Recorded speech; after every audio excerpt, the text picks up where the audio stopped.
एकतर 9 ऑक्टोबर हा दिवस आमच्यासाठी फार महत्त्वाचा आहे. त्याची दोन कारणं. एक म्हणजे 9 ऑक्टोबर हा कांशीरामजींचा स्मृती दिवस आहे आणि BRSPचा स्थापना दिवस आहे. बहुजन नायक मान्यवर कांशीरामजी यांचं संबंध भारतातील बहुजन चळवळीमध्ये, फुले शाहू आंबेडकरांच्या बहुजनांच्या चळवळीमध्ये त्यांचं जे सामाजिक, राजकीय, सांस्कृतिक जे योगदान आहे ते एक अनन्यसाधारण आहे, अति महत्त्वाचं आहे. किंबहुना बाबासाहेब आंबेडकरांच्या नंतर बहुजनांच्या राजकीय शक्तीला देशासमोर जर कोणी आणलं असेल तर ते निसंशय कांशीरामजींनी. आणि उत्तर भारतासारख्या ज्या ठिकाणी जातीयवाद आणि सरंजामीपणा व्यवस्था असते त्या भागामध्ये बहुजन चळवळीला बळकट करणं हे प्रचंड मोठं आव्हान होतं. ते कांशीरामजींनी पूर्ण ताकदीनं पेललं आणि त्याचाच मार्गावरती BRSPनं आपली गेल्या 10 वर्षात वाटचाल केली. आणि म्हणून आज BRSPचा वर्धापन दिवस आणि कांशीरामजींचा स्मृती दिन या दोन्हीचं औचित्य साधून नागपुरातील चंद्रमणी नगरात ही आजचा जाहीर मेळावा झाला. 14 ऑक्टोबरला मुंबईला सभा आहे, आपण घोषणामध्ये सांगितलेले आहेत आणि सर्व जनतेला तुम्ही त्या ठिकाणी आमंत्रित सुद्धा केलेले आहेत. काय सांगाल याविषयी?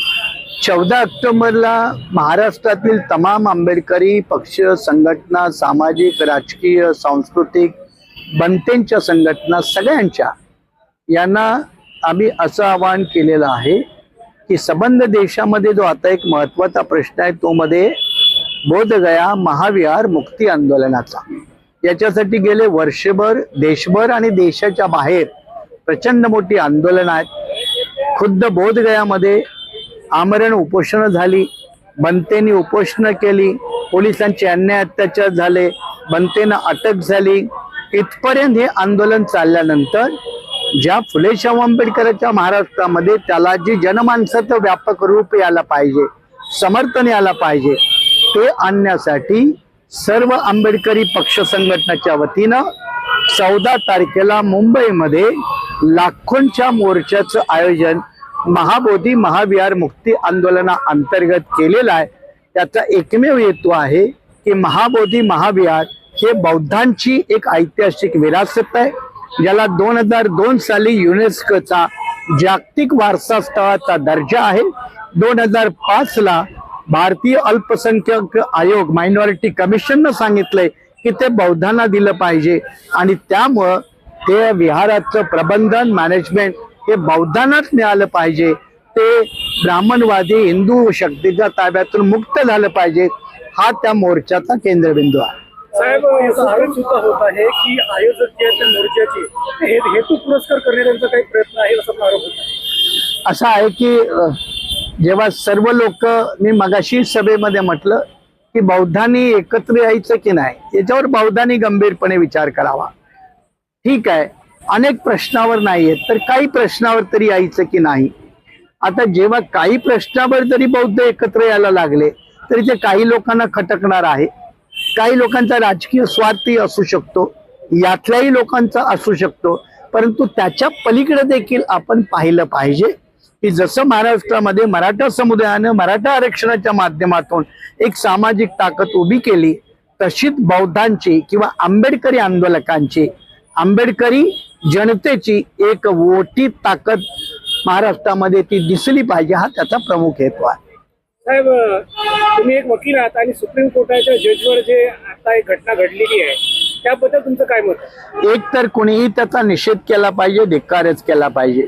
परंतु गेल्या 10-12 वर्षामध्ये BJPच्या सरकारांच्या कालखंडात जे जातीयतेचं जहर पेरलंय, जे हिंदू राष्ट्राच्या निर्मितीचं स्वप्न दाखवलंय आणि जातीय विद्वेष आणि सामाजिक ध्रुवीकरण केलंय, त्याचा परिणाम म्हणून महाराष्ट्रातील हिंदुत्ववादी व्यक्ती, संस्था, संघटना यांची ताकद राजकीय पाठबळामुळे वाढली.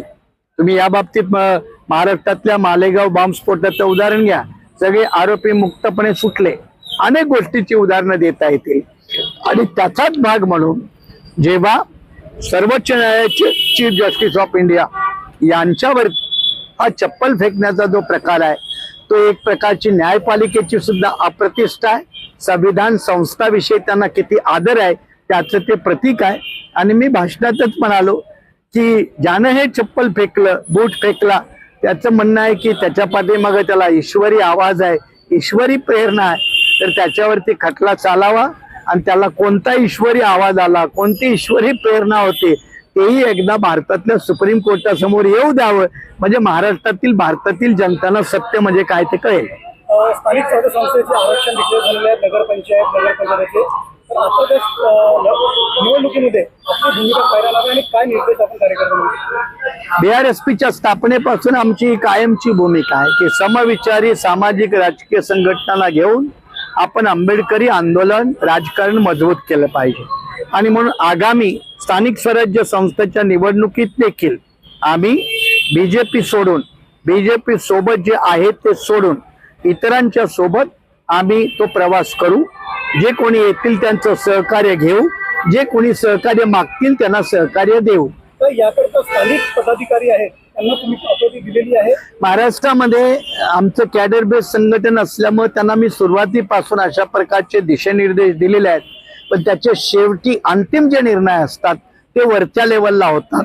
खालून जर कार्यकर्त्याचा प्रस्ताव आला एखाद्या नगरपालिकेत, नगर परिषदेत किंवा झेडपी मध्ये, तर त्याच्या बाबतीत तिथली काही समीकरणं आहेत किंवा आपला कोणी गैरवापर तर करत नाही ना, हे सगळं तपासून मग त्याला निर्णय घेऊन मग त्याला अप्रुव्हल दिलं जातं. आजच्या प्रसंगी जनतेला तुम्ही काय संदेश देणार? महाराष्ट्राच्या जनतेला हाच एक अपील म्हणून की 14 तारखेला तुम्ही तुमची ताकदीचं प्रदर्शन करा. बौद्धांची राजकीय ताकद, सामाजिक ताकद दाखवा. नंबर 1, महाराष्ट्रातल्या फुले शाहू आंबेडकरी जनतेनं आपलं घर सोडून भाड्याच्या घरात जाण्याचा धंदा करू नये. नेत्याने करू नये, जनतेने करू नये. नेते विकत असतील तर जनतेने आपली मतं विकू नये. आपल्यातले लोकप्रतिनिधी निवडावे, त्यांना ताकद द्यावी आणि आपलं राजकारण उभं करावं. आंबेडकरी राजकारण उद्ध्वस्त करून त्याचं नामोनिशाण मिटवणारे लोक आंबेडकरी राजकारणाचे नाहीत, आंबेडकरी चळवळीचे नाहीत. हे आपल्या सगळ्या जनतेनं लक्षात घेतलं पाहिजे.